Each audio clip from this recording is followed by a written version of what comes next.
This is the question I have for you. Did any of you guys feel like Anakin's turn to the dark side felt like it was a little bit missing something? I felt the level of anger towards the Jedi and the Council, particularly towards Obi-Wan, felt kind of forced, and even Hayden Christensen's acting a little bit off. Either the tone felt wrong or the flow in which he delivered the lines. It just didn't feel right based on everything that we saw. And why was he so quick to strangle his wife Padme? Wasn't his whole thing about trying to save her from death? I think there's a very simple explanation for this, and like some other things in the prequels, it has to do not with what we see on screen, but in what was left out of the films. In this case, Revenge of the Sith. I did a video a couple weeks ago talking about many of the detailed scenes they left out, but this time we will focus on some scenes I didn't cover that pertain exclusively to the manipulation of Anakin to the dark side, which should clarify some things and some of the issues in the film, but also raise the question as to why they weren't included. So first of all, let's look into the conflict between Anakin and the Jedi Council and why he was so upset about not being ranked master. So this is Anakin and Palpatine just walking in Palpatine's office.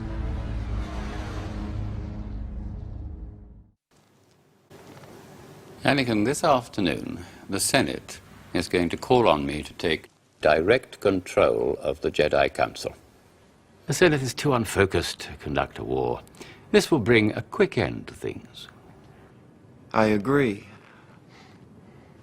But the Council may not see it that way. This scene was pivotal in understanding the level of control Palpatine had even over the Jedi and Anakin's unwavering loyalty. Later in the scene, we get a glimpse into some of that history. There are times when we must all endure adjustments to the Constitution in the name of security.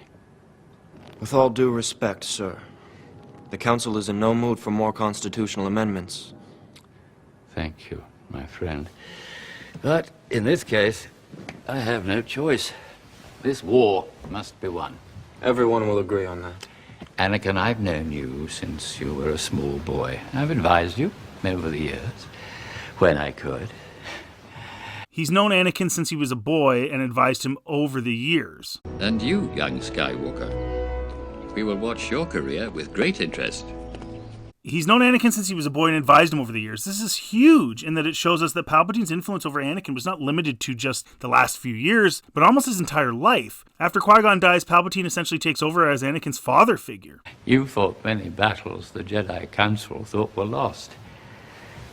And you saved my life. So right here we see how Palpatine is bringing up past battles where Anakin won victories, where the Jedi Council thought they would be losses. This shows Anakin's ability as a Jedi and as a military leader, and you could see now how Anakin would be a little angry that he isn't being taken more seriously at this time when it comes to being granted the rank of Master. There was so much more in the Revenge of the Sith film, and even just this one scene would have cleared up a lot of questions that many fans see the Clone Wars as answering. How much of the Clone Wars series would have even been necessary had audience known that Anakin had been so proficient and smart during the Clone Wars off-screen, even just through these couple of lines? It's upsetting to me to see that the Council doesn't seem to fully appreciate your talents. Don't you wonder why you've been kept off the Council? My time will come when I'm older and, I suppose, wiser. Age is not a good measure of ability, Anakin. I think they see something in you they fear.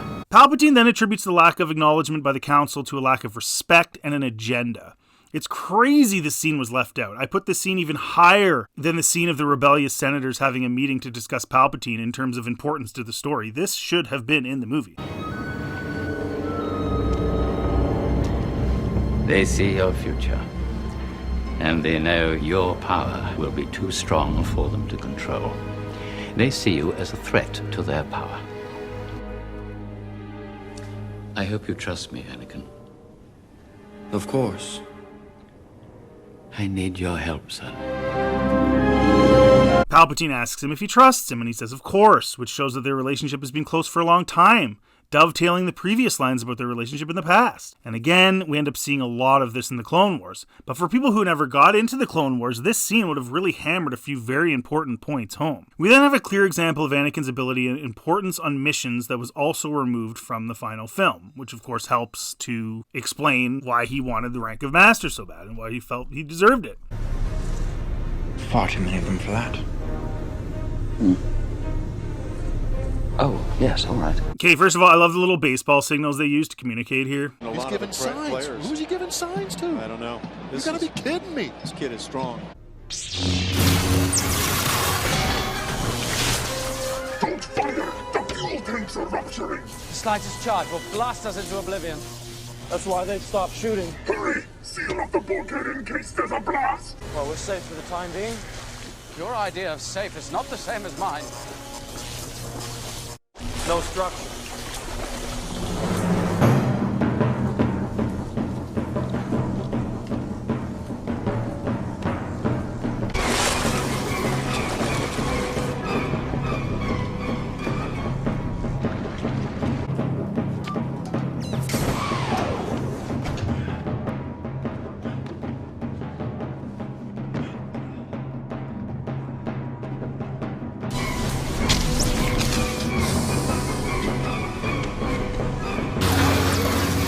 Blast will break the hull. This side's pressurized. Anakin, you still have much to learn. So we get a little doubt from Obi-Wan.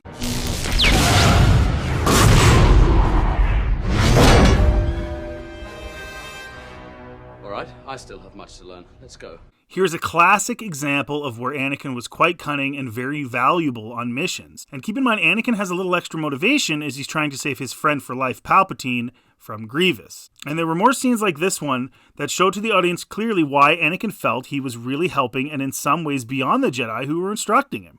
Palpatine uses this and creates more conflict between the Jedi and Anakin.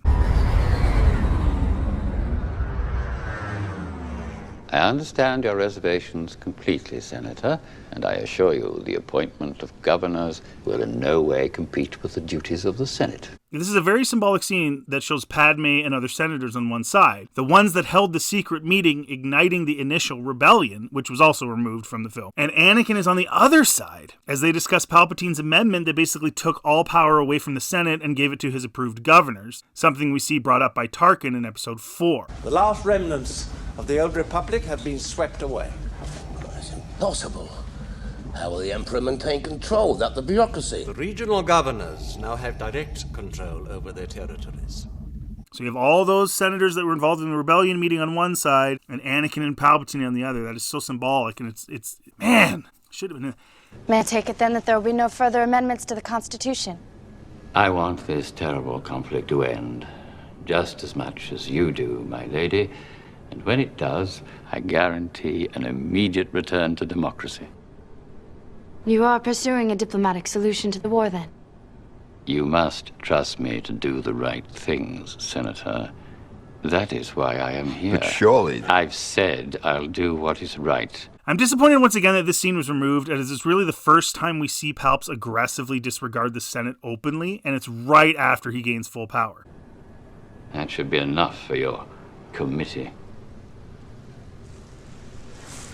On behalf of the delegation of 2,000, I thank you, Chancellor. I thank you for bringing this to my attention, Senator. And you see that little bit of Darth Sidious in him, too, when he's talking to them.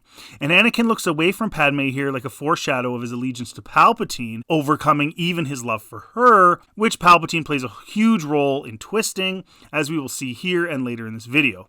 Their sincerity is to be admired, although I sense there is more to their request than they're telling us. What do you mean? They're not to be trusted. And surely Senator Amidala can be trusted. These are unstable times for the Republic, Anakin. Some see instability as an opportunity. Senator Amidala is hiding something. I can see it in her eyes. Ooh, Palps wants Anakin all to himself. This should have been in the film. I'm sure you're mistaken. I'm surprised your Jedi insights are not more sensitive to such things. I simply don't sense betrayal in Senator Amidala. But you don't seem to want to admit it.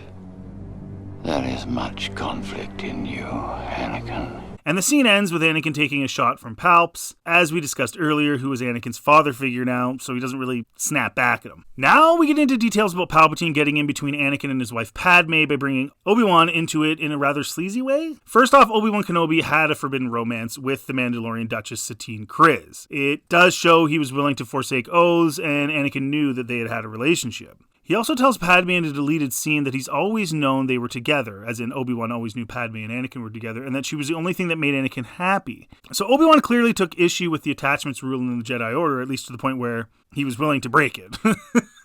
And he didn't see it as that big of a deal. Cue a scene that we don't have film footage of, but we do have some stills and we have some lines of dialogue. So the Chancellor's transport races through the city and heads for the Senate office building landing platform. Waiting on the landing platform is a lone Jedi.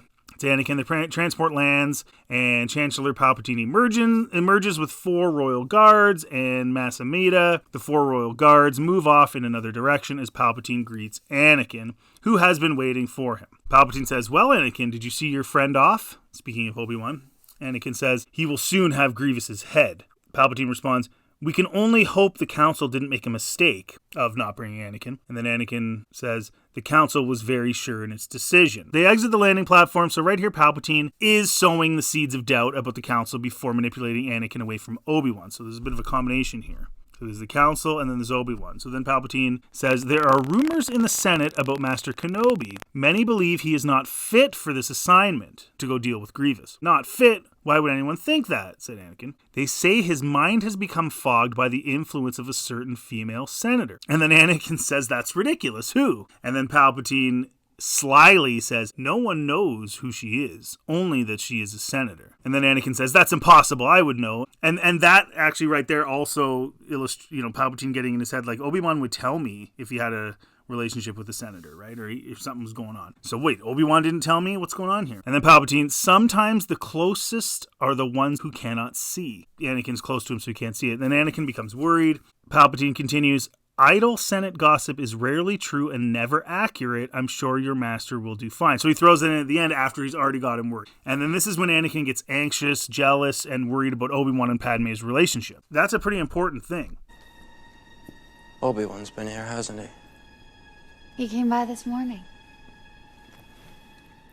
What did he want? He's worried about you. He says you've been under a lot of stress. Obi-Wan and the Council don't trust me. They trust you with their lives. So we can see through these scenes where Anakin feels deeply underappreciated and patronized by the Jedi Council when he is as proficient and able as any of the Jedi at that point. And we can see how the reaction to Padme and Obi-Wan together on Mustafar and the destruction of their relationship was built over time. Something's happening. I'm not the Jedi I should be. I want more. And I know I shouldn't. I won't lose you, Padme. I'm not gonna die in childbirth, Annie. I promise you. No, I promise you.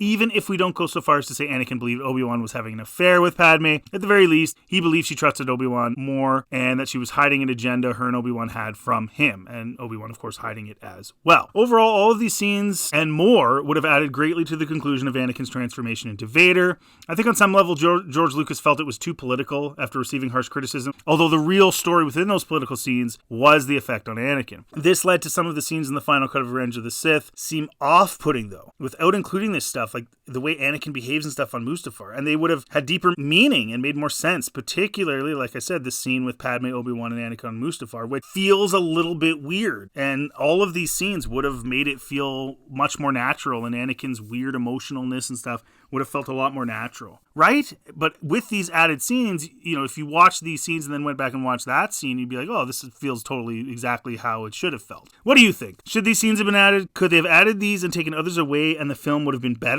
Let me know in the comment section. And if you like this content, please like and subscribe. Check out anything else on my channel and have yourself a really good day.